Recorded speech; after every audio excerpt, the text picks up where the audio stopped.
오늘 저희 교회는 창립 77주년을 맞는 이 기념 예배로 드리게 됩니다. 여러분, 이 땅에 교회가 태동이 되어서 77년 동안 계속 존치가 되고 하나님의 길을 걸어갈 수 있는 것은요, 놀라운 역사이고 은혜입니다. 하루에도 교회들이 몇 개씩 없어지는 줄 모릅니다. 특별히 저희 교회 보게 되면 보통 교회들 한 목사님이 오랫동안 심무하는 경우가 생각보다 많지 않습니다. 그런 와중에 두 분의 원로 목사님을 배출한 것은요, 교회의 큰 영광이 아닐 수 없습니다. 또한 우리 교회 장로님들 보게 되면 아버지를 이어서 2대째 이 교회를 섬기고 장로로 재직을 할 수 있는 것도요, 보통 은혜가 아닌 것이죠. 특별히 1대 목사님의 가문이 교회를 떠나지 않고 4대째 이곳에 계속해서 믿음의 뿌리를 내리고 있는 것도요, 아주 특별한 저는 은혜라고 확신합니다. 바라는 것은 우리 교회 77년까지 왔는데 앞으로 100년, 200년 하나님의 은혜 가운데 계속 달려나가길 간절히 소망합니다. 교회 77주년 이렇게 기념이 되게 되면 저는 교회 옛날 역사책을 한 번씩 읽어보는 그런 어떤 습관이 있습니다. 교회 50주년사를 쭉 읽어봤더니 과거 우리 교회 칭찬들이 잘 기록이 되어져 있습니다. 그 당시 70년대 이럴 때 이미 농어촌 교회들을 많이 섬겼고, 그 다음에 신학생들, 목회자를 양성하는데 힘썼던 교회라고, 그래서 이 장안에 좋은 교회로 소문이 나서 많은 성도들의 발걸음이 향했다라는 그런 글귀를 보게 되었습니다. 그런데 그 역사책에 보니까 교회를 향한 아쉬움도 역시 남겨져 있더라고요. 1대 목사님 이후에, 그 이후에 교회가 좀 격동기로 인해서 혼란이 있었다, 그런 내용이 있었고, 제가 보는 관점에서 또 한 가지 아쉬움의 문구는 무엇이었냐면, 현신의 권사님께서 그 당시 자기 소유 현신의 재단 주소가 나와 있더라고요. 서울시 용산구 한강로 40번지 1800병을 교회에 내기로 했는데 그게 이루어지지 않은 거예요. 여러분, 그 장소가 어떤 줄 아세요? 제가 이 검색을 통해서 봤더니 삼각지역 9번과 10번 출구역 그 입구입니다. 그러니까 삼각지역이 만들어지기 전에, 그러니까 역세권이 아니고 그 역 그 자체예요. 그게 교회에 1번 했는데 우리 교회 아쉬움이 무엇입니까? 로케이션, 위치에 약점이 있는 교회잖아요. 많은 전문가들이 우리 교회를 분석을 해보게 되면 이 교회는 위치만 좋으면 다 된다, 그렇게 이야기를 하는데, 또 보니까 도곡동에 있는 그 땅을 또 헌신할 뻔했는데 강남으로 이사갈 뻔했는데 이 자리에 있는 것, 이게 좀 아쉬움으로 이렇게 남고 있습니다. 우리가 살다 보면 우리의 삶에 아쉬움이 찾아올 때가 있습니다. 그 아쉬움 가운데 하나가 무엇이냐면, 저는 부동산이라고 생각을 해요. 이사를 가면 그 지역의 땅값이 반드시 오릅니다. 내가 간 곳은 오르지 않아요. 저랑 친하게 지내는 목사님이 LA에서 자기 집이 있었는데 저희 동네로 이사 오자마자 1년 후에 그 집값이 2배로 올랐다고 그래요. 주변에 있는 분들이 너무너무 안타깝게 여겼다라는 그런 이야기를 들어보았습니다. 무엇인가 내가 움직이면 오르지 않습니다. 나한테는 이득이 없어요.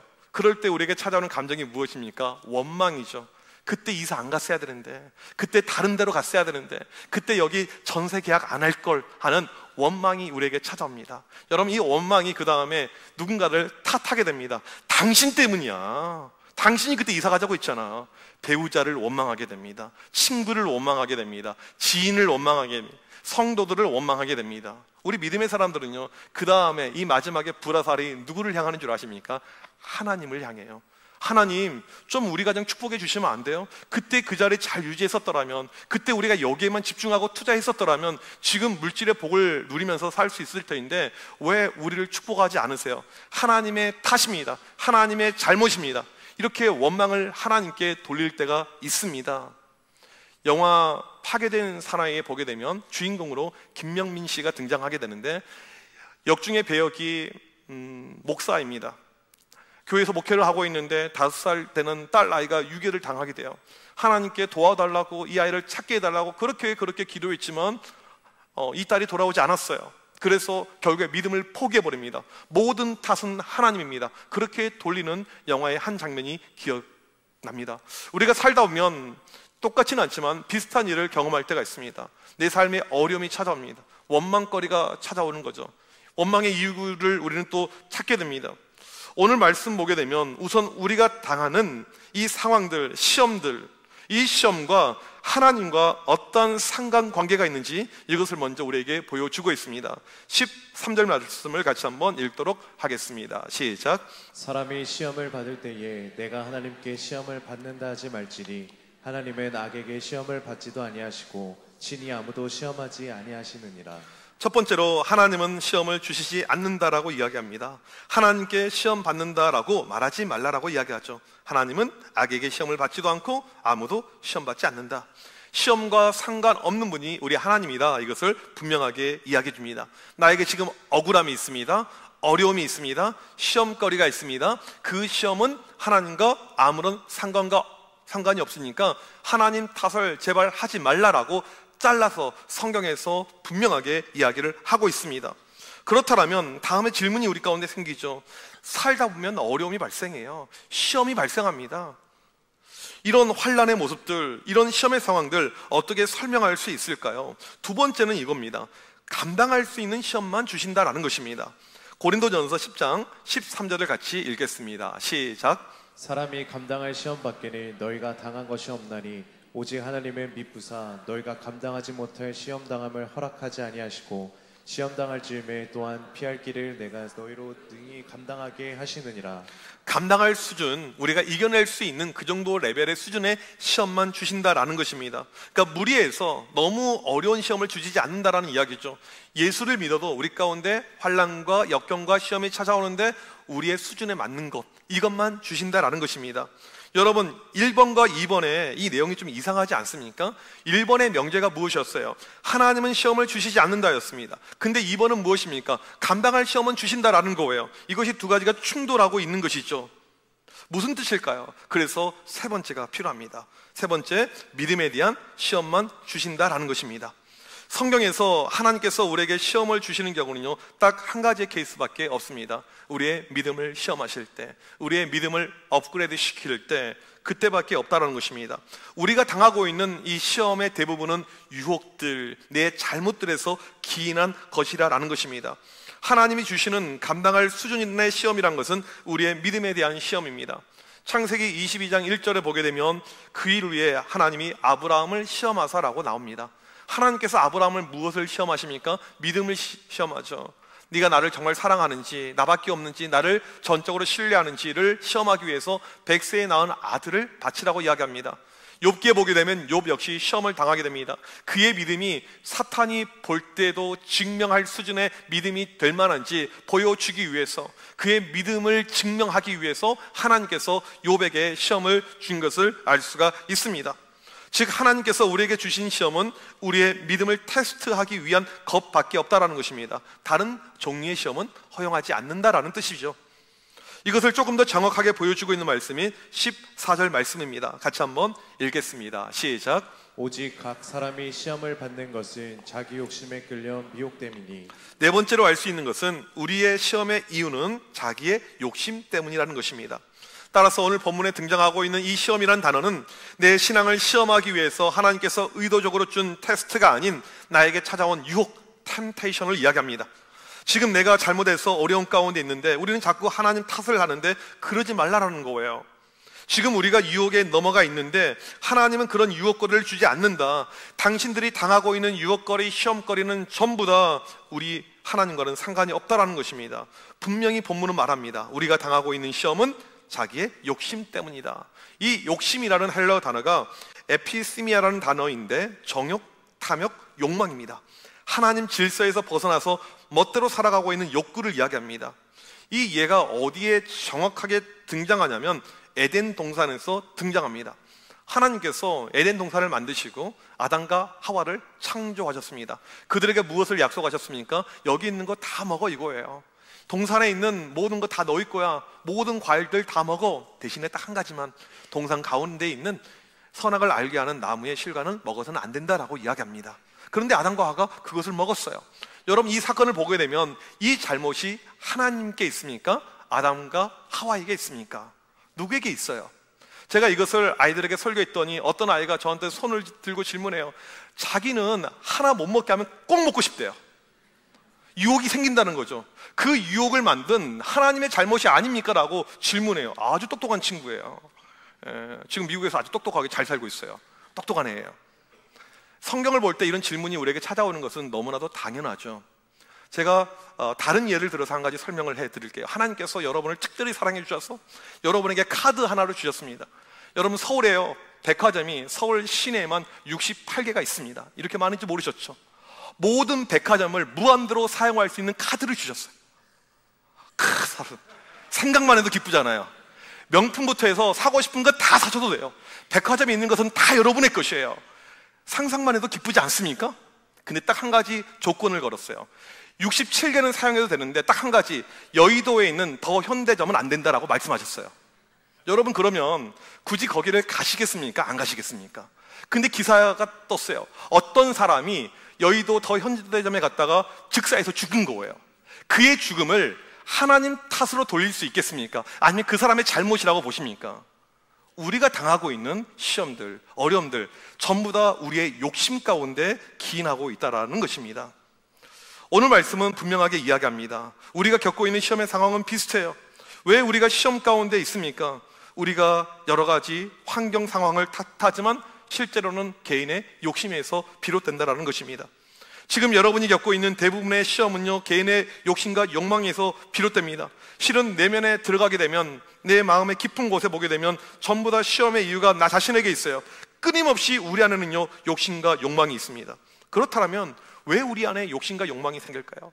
교회를 다니고 예배를 드림에도 불구하고 왜 욕심이란 것이 생겨날까요? 여러분, 욕심, 욕망이 커지는 이유가 있는데, 은혜가 사라질 때 이런 현상이 발생하게 됩니다. 은혜와 시험은요, 상극의 관계입니다. 성도가 은혜로 충만하게 되면요, 절대 시험 받을 수가 없어요. 어떤 상황에도 시험이 근처에 오지 못합니다.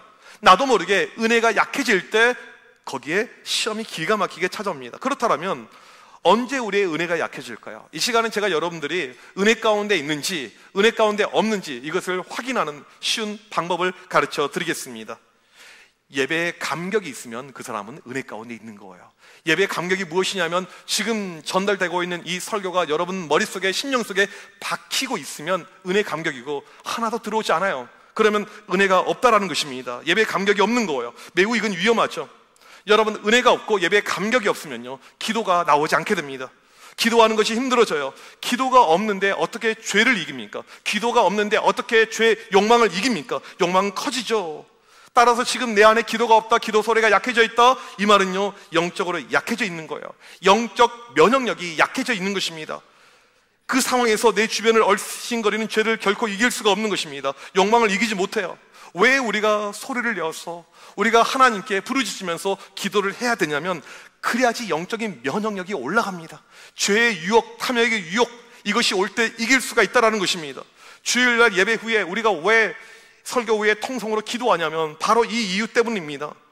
예배는요, 밍숭맹숭 절대 드려서는 안 돼요. 그냥 앉았다가 가서는 절대 안 됩니다.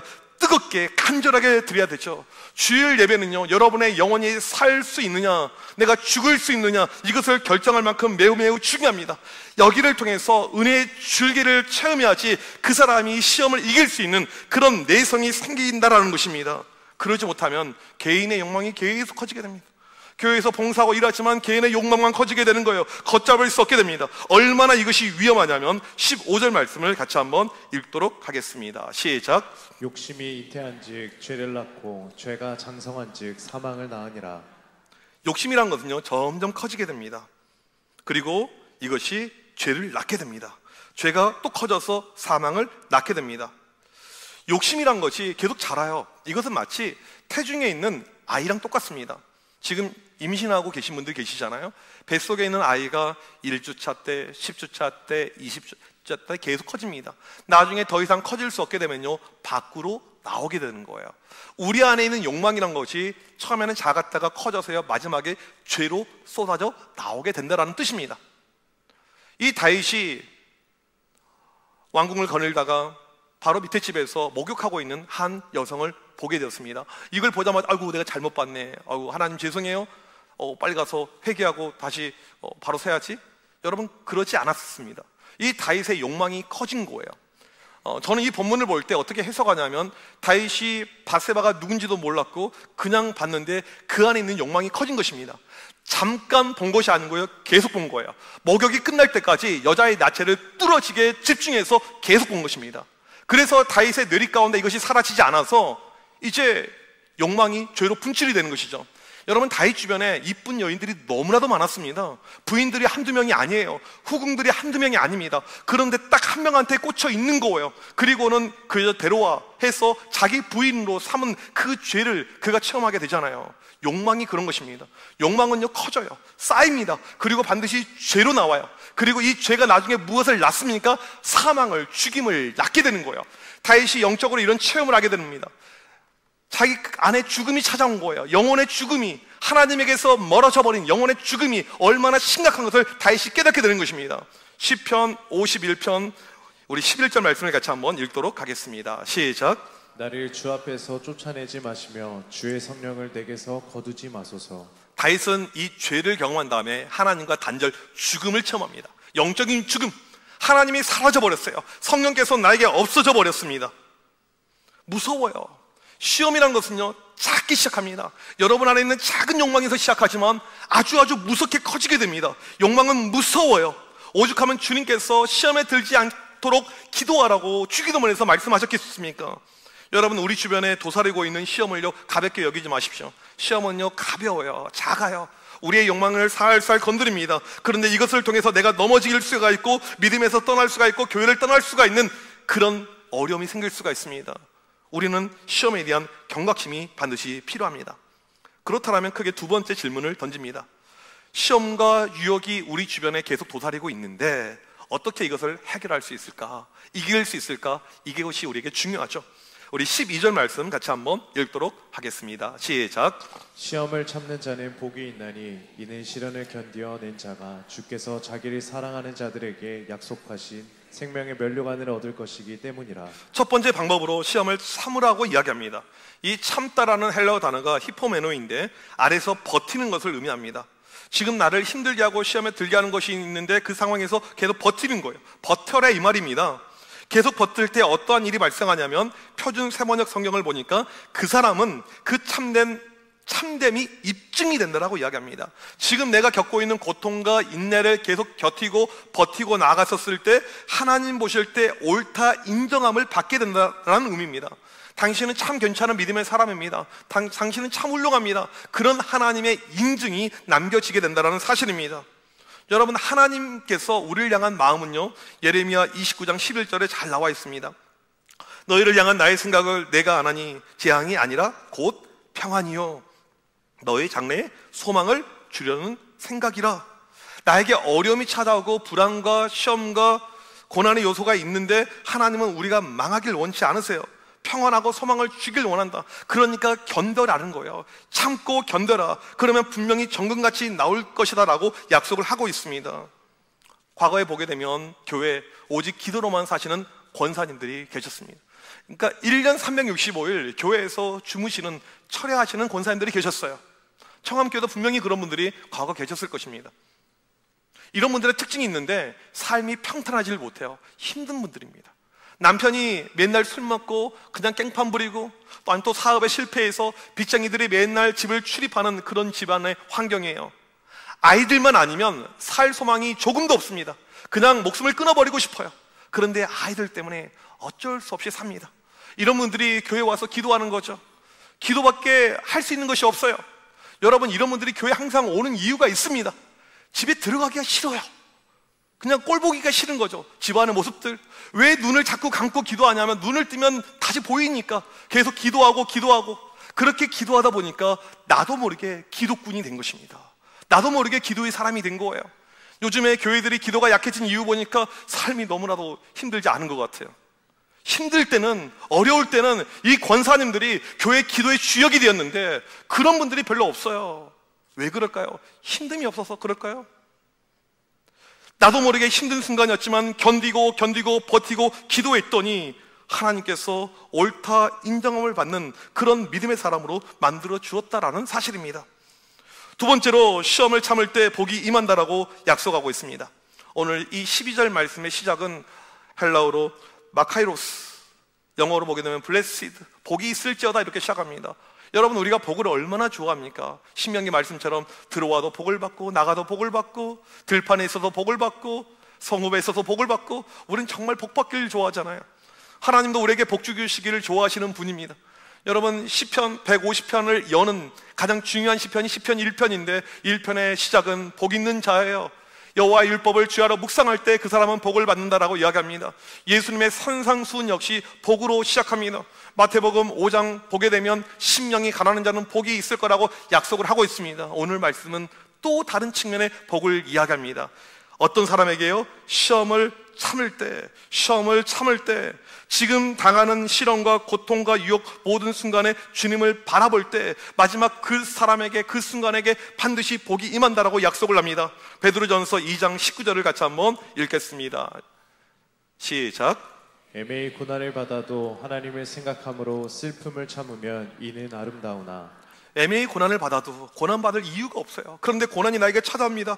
그 순간에도 하나님을 생각함으로 견디면 그것조차도 아름답게 만들어 주겠다라고 약속을 하고 있습니다.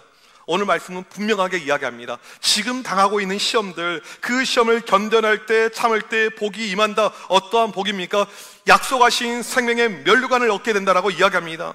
12절 보니까 생명의 면류관이 나오고 있습니다. 여기서 말하고 있는 이 생명의 관이라는 것은 고대 올림픽에서 우승한 사람에게 줬던 월계관을 이야기합니다. 송기정 선수가 베를린 올림픽에서 금메달 받았을 때 받았던 그 월계관을 이야기하는 거예요. 여러분, 이것은요, 요즘으로 말하면 금메달이죠. 최고의 것이죠. 요즘이야 이 스포츠가 발달되어서 어렸을 때부터 전문적으로 준비합니다. 전문적인 기술과 또한 서포트를 받고 가지만 고대에는요, 그냥 동네에서 달리기 잘하면 그냥 마라톤 선수, 동네에서 쌈박질 잘하면 격투기 선수, 그렇게 힘들게 뚫고 결승까지 올라와서 우승하는 그 순간에 월계관이 주어지게 됩니다. 엄청난 영광이에요. 민족의 영광, 가문의 영광, 가정의 영광. 내 이름만 호명이 되는 것이 아니고 그 순간에 우리 아버지의 이름도 동시에 호명을 해줍니다. 이것이 바로 오늘 말씀에서 이야기하고 있는 생명의 면류관이에요. 너는 신앙에 있어서, 믿음에 있어서 내가 최고의 인증을 주었다. 너는 골든메달 리스트, 너는 세계 최고다. 이것을 이야기하는 것입니다. 디모데후서 4장 8절에서 바울은 생명의 관이 나에게 예비되어져 있다라고 이야기합니다. 우승자에게 주는 그 선물을 나는 나중에 받게 될 거라고 이야기했어요. 요한계시록 2장 10절에서 죽도록 충성하라, 그래야면 우리에게 생명의 관을 주겠다라고 약속을 하고 있습니다. 우리의 인생살이가 쉬운 것이 하나도 없잖아요. 우리 어르신들도 많이 계시는데 지금까지 인생살이 해보게 되면 그냥 여러 가지 어렵고 힘든 이 고통들, 고초들을 잘 겪으면서 지금까지 왔습니다. 그냥 살아가는 것도 쉽지 않은데 믿음을 가지고 살아가는 것은요, 훨씬 더 어려워요. 힘듭니다. 믿음을 지킨다고 하나님을 바라보고 고생하면서 신앙생활 하신 분들이 많이 계십니다. 이 순간에 끝까지 우리에게 찾아온 환난과 역경과 시험을 참고 견딜 때 마지막 순간에 주님께서 우리에게 이렇게 말씀하신다라는 내용입니다. 암흑의 장로야, 암흑의 권사야, 암흑의 집사야, 너 이 땅에서 정말 수고했다. 너 정말 고생했다. 너무너무 잘 견디고 참았다. 너는 믿음에 있어서 성공한 사람이다. 그래서 내가 너에게 약속한 최고의 선물, 금메달을, 생명의 면류관을 너에게 주겠다. 이 면류관은 바로 너의 것이다. 여러분 모두 이 생명의 면류관을 얻길 간절히 축복합니다. 여러분, 우리 하나님이 어떠한 분인 줄 아십니까? 좋으신 분이에요. 성경에 하나님이 좋으시다 이 표현이 101번이나 나올 만큼 하나님의 속성을 이야기할 때 선하신 분, 좋으신 분입니다. 오늘 17절도 그 하나님의 선하심이 나오고 있습니다. 같이 한번 읽도록 하겠습니다. 시작. 온갖 좋은 은사와 온전한 선물이 다 위로부터 빛들의 아버지께로부터 내려오나니 그는 변함도 없으시고 회전하는 그림자도 없으시니라. 온갖 좋은 것, 온갖 온전한 선물을 주시는 하나님이라고 이야기를 하고 있습니다. 어떠한 경우도 이 자녀가 시험에서 헤어나오지 못하는 것을 원하는 하나님이 아니다라는 것입니다. 지금은 내가 고통을 당하고 있어요. 내 잘못된 욕망으로 인해서 시작된 시험이에요. 내가 잘못했어요. 아무튼 그런 연단들, 고통들, 어려움이 있습니다. 그 상황을 참고 견디고 주만 바라볼 때 우리의 인생은요, 반드시 축복으로 갈 수밖에 없다라고 말씀은 약속을 하고 있습니다. 여러분, 솔직히 저는요, 저희 교회 위치가 마음에 안 들어요. 저희 교회 그 방문한 또 등록한 우리 청년들 숙대 입구역에서 여러분 대부분 차 타고 오시니까 그 고통을 못 느끼시잖아요. 애들이 걸어옵니다. 요즘도 덥잖아요. 여기서 걸으면 땀으로 다 젖어요. 꼭 하는 이야기가 있습니다. 교회 올라오다가 시험 들 뻔했습니다. 그러니까 교회 올라오는 과정에서 이미 시험이 들고 오는 거예요. 여러분 올라오기 전에, 올라올 때 보게 되면 옆에 그 무슨 교회부터 좋은 교회들이 얼마나 많아요. 여기를 뚫고 올라온 거예요. 또 이제 운전하고 올라오시는 분들 계세요. 교회를 처음 방문하게 되었습니다. 이분들이 공통으로 하는 이야기가 있습니다. 한 번도 빠짐없이 이야기를 했어요. 차가 언덕을 올라오는 모습을 보면서 놀랐습니다. 차가 뒤집어질 줄 알았습니다, 이거예요. 그리고 다음 주에도 내가 이 교회를 올 수 있을까, 그런 마음이 들었다라는 것입니다. 여러분, 우리 교회가 77년 전부터 이 땅에 있었습니다. 이곳에 있었어요. 동네 주변을 전도하게 되면 꼭 하는 이야기가 거기에 교회가 있어요? 그런 이야기를 합니다. 교회를 애써서 붕어빵 나눠주면서 이렇게 이야기해주면, 아, 저기요, 청파동 교회, 이렇게 이야기를 해요. 안 보이니까. 교회 위치가 최악이죠. 여러분, 저에게 시험거리가 무엇인 줄 아십니까? 교회 위치예요. 교회 위치, 청파동, 이 동네 위치예요. 그래서 놓고 기도해야 되죠, 목사는. 하나님, 어떻게 하면 좋을까요? 우리 교회 이사 갈까요? 하나님, 어디로 이사 가면 좋을까요? 길을 보여주옵소서. 어디가 좋은 땅인지 말씀해 주세요. 이렇게 기도를 하잖아요. 그때 하나님이 저에게 들려주신 음성이 있습니다. 응답이 있습니다. 오늘 말씀이에요. 시험을 참는 자가 복이 있다. 뭐라고요? 시험을 참아라. 다른 생각하지 말고 참아라, 견뎌라, 버텨라. 그럴 때 내가 역사한다, 내가 축복한다. 생명의 멸류관의 축복이 있을 것이다. 여러분, 우리 교회가 삼각지역 거기 없어서, 여러분 타워팰리스 강남이 그 자리에 없어도 하나님이 역사하실 때 더 크게 쓰임받고 사용하실 줄 믿습니다. 여러분의 개인의 상황도 마찬가지예요. 힘들고 어려울 때, 버티기 어려울 때 오늘 말씀을 기억하십시오. 시험을 참을 때 복이 있다. 시험을 참을 때 복이 있다. 마지막에 생명의 면류관을 줄 것이다. 오늘 이 약속의 말씀을 붙잡고 나아가는 우리 모두가 되시길 주님의 이름으로 간절히 축복합니다. 우리 시간 자리에서 일어나셔서 함께 찬양하기를 원합니다. 이 찬양의 가사와 같은 우리 교회가 되기를 소망하는 마음을 가지고 우리 나가길 원합니다. 우리에게 소원이 있습니다. 주님 다시 오실 때까지 하나님, 우리 모든 교인들 가슴에 새긴 주의 십자가 사랑을 가지고 우리 교회를 사랑하게 하여 주옵소서. 교회를 향한 우리 마음, 희생과 포기, 가난과 고난, 하물며 죽음조차 막을 수 없는 우리 교회, 그런 마음 허락하여 주옵소서. 우리 시간 이 마음을 가지고 같이 찬양하도록 하겠습니다.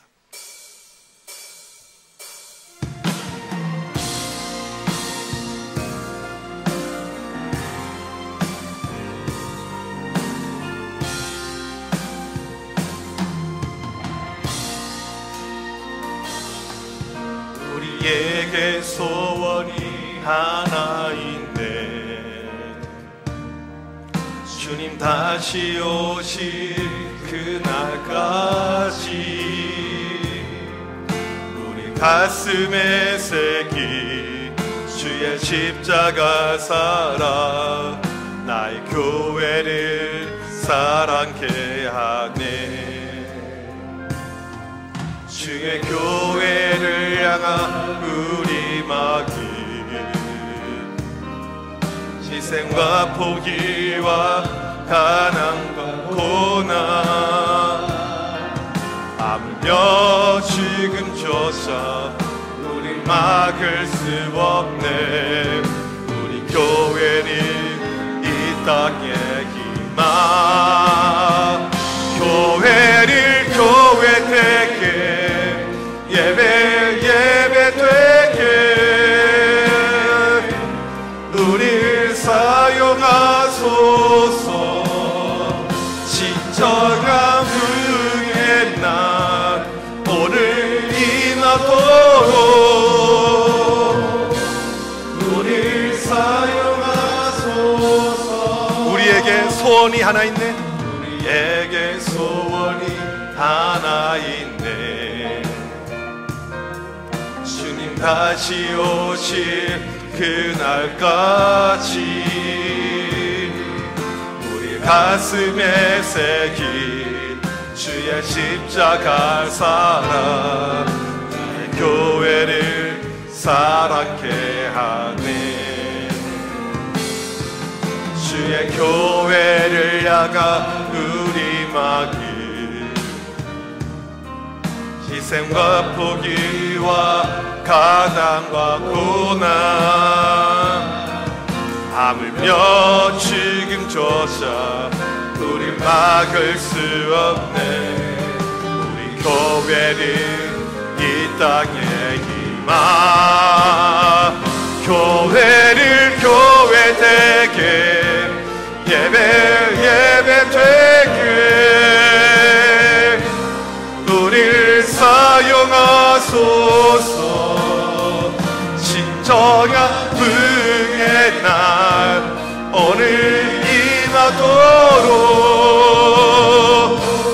우리를 사용하소서 성령 안에 예배하리라 성령 안에 예배하리라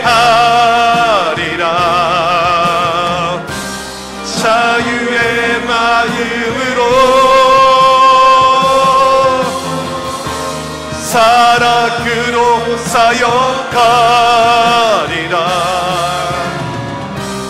교회는 생명이니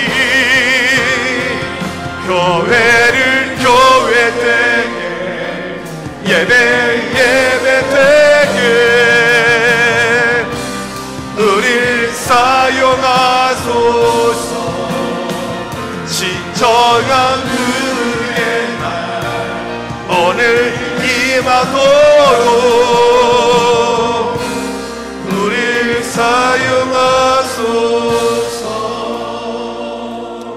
우리 이 시간 나같이 교회를 위해서 기도하길 원합니다. 비록 교회의 위치가 좋지 않고 여러 가지 어려운 상황도 우리 가운데 있지만 주신 말씀처럼 시험을 참는 자는 복이 있나니 하나님 우리 청암교회 77년간 함께 하시고 축복하셨는데 앞으로도 우리 교회가 축복의 통로가 되게 하여 주시옵소서. 교회를 출입하는 성도들 모두 약속하신 생명의 면류관의 복을 얻게 하여 주시옵소서. 성령 안에 예배하며 사랑 안에 사역하는 가운데 우리 교회가 주님이 원하시는 바로 그 교회가 될 수 있도록 우리 교회를 사용하여 주시옵소서. 우리 시간 주여 한번 외치고 간절히 기도합니다. 주여 하나님 아버지 이 시간 간절히 기도합니다. 우리의 환경이 좋지 않고 우리의 상황이 하나님은 없지 않지만 하나님 오늘 주신 말씀을 시험을 참는 자는 하나님 아버지 참고 견디며 인내하며 믿음 가운데 달려가는 놀라운 역사가 나타나게 하여 주옵소서. 우리 교회를 축복하여 주옵소서. 우리 교회를 사용하여 주옵소서. 하나님 아버지 지금까지 함께 하시고 앞으로도 함께 하시고 앞으로도 역사하여서 하나님의 놀라운 은혜와 역사가 충만히 넘쳐날 수 있는 우리 교회가 되게 하여 주옵소서. 모든 성도들을 기억하시고 축복하여 주옵소서. 생명의 면류관을 받게 하여 주옵소서. 생명의 관을 얻을 수 있는 놀라운 축복을 경하여 주옵소서. 간절히 기도합니다. 오직 믿음 안에 거하게 오직 믿음 안에 거할 수 있도록 인도하여 주옵소서. 주여 아버지 도와주옵소서. 주여 아버지 역사하여 주옵소서. 예수 안에 믿음 안에 거할 복된 믿음의 백성을 쉬어낼 수 있도록 하나님 역사하여 주옵소서. 하나님 일하여 주옵소서. 하나님 우리 교회 주님이 원하시는 바로 그 교회 될 수 있도록 인도하여 주옵소서. 하나님의 시간을 기도할 때 성령 안에 예배하며 하나님을 섬기며 사랑이 넘치 이 시대에 쓰임받는 우리 교회 되게 하여 주옵소서. 하나님의 종합교회를 기억하시고 축복하여 주옵소서. 주님이 원하시는 바로 그 교회 축복된 공동체 되게 하시고 하나님의 놀라운 은혜 가운데 믿음 가운데 거할 수 있는 귀한 믿음의 교회 될 수 있도록 인도하여 주옵소서. 오늘 또 믿음을 가지고 달려나가게 하여 주옵소서. 오늘 또 아버지 시험을 참며 견디며 믿음으로 승리하는 교회 하나님의 나라가 이루어지는 놀라운 역사 나타나시고 하나님 도우시고 역사하시고 이끌어 주옵소서. 아버지의 기쁨 될 수 있는 교회로 주여 도와주시옵소서.